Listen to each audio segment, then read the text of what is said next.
The last bus usually came at 11:40 p.m. That night, it arrived at 11:47.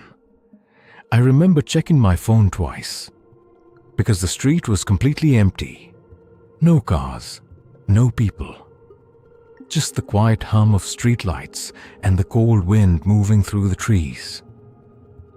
When the bus finally stopped in front of me, the door opened slowly, but no one got off. I stepped inside. Only 3 people were sitting inside the entire bus. An old man near the front, a woman sitting in the middle, and someone wearing a hoodie in the very last seat. That was it. I sat near the middle, across from the woman. She looked tired, staring out the window. The old man didn't move at all, just sat still. Looking forward, the bus started moving again. After a few minutes, I noticed something strange. The driver hadn't said anything. Usually they greet you or at least look at you in the mirror. But this driver didn't move. Didn't even adjust the mirror. Just drove. The silence started to feel uncomfortable. I checked my phone. No signal. That was odd. This road usually had full bars. Then the bus slowed down.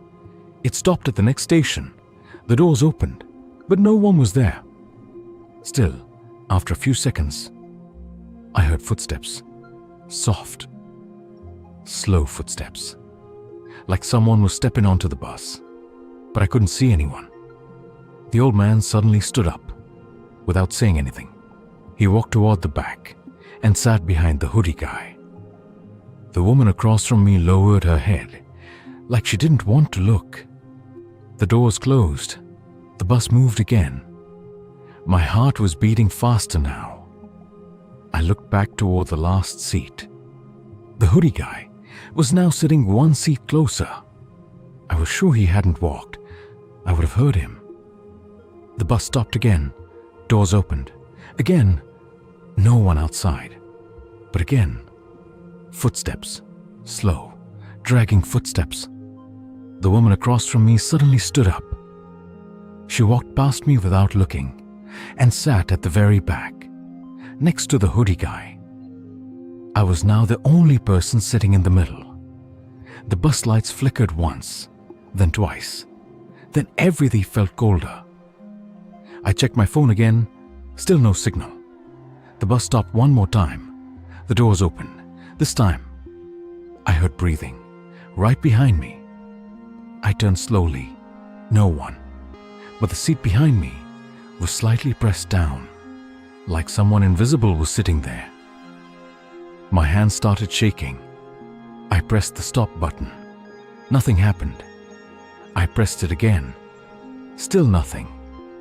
Then the driver spoke for the first time, without turning around.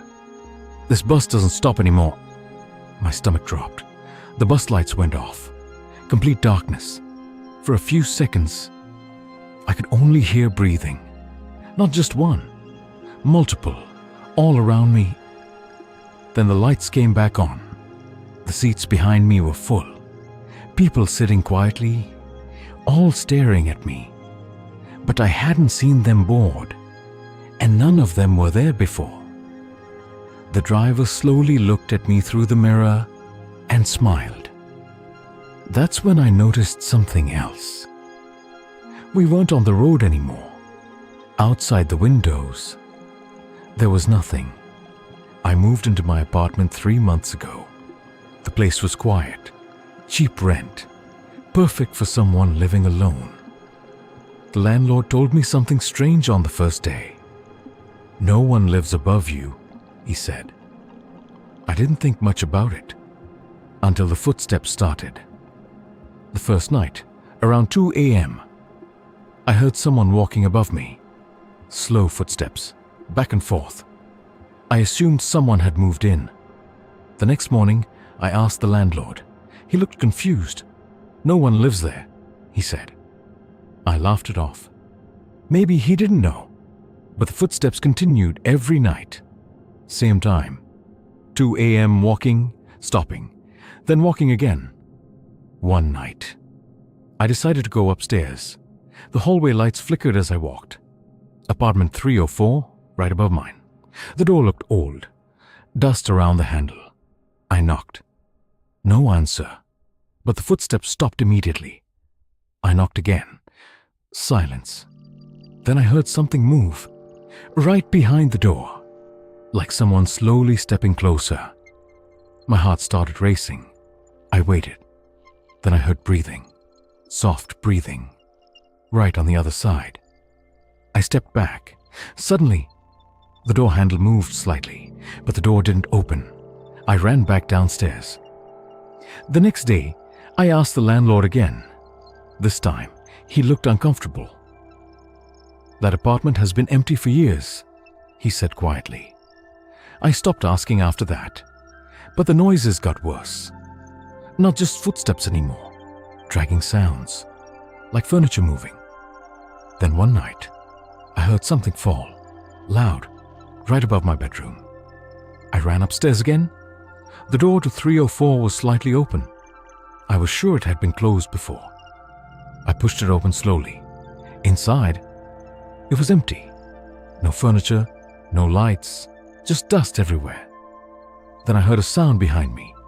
Footsteps, inside the apartment. I turned. Nothing. But the dust on the floor had fresh footprints, leading toward me. I stepped back slowly. The footprints stopped. Right in front of me. Like someone invisible was standing there. Then I felt something cold brush past my shoulder. I ran out immediately. That night, the footsteps stopped. I thought it was over.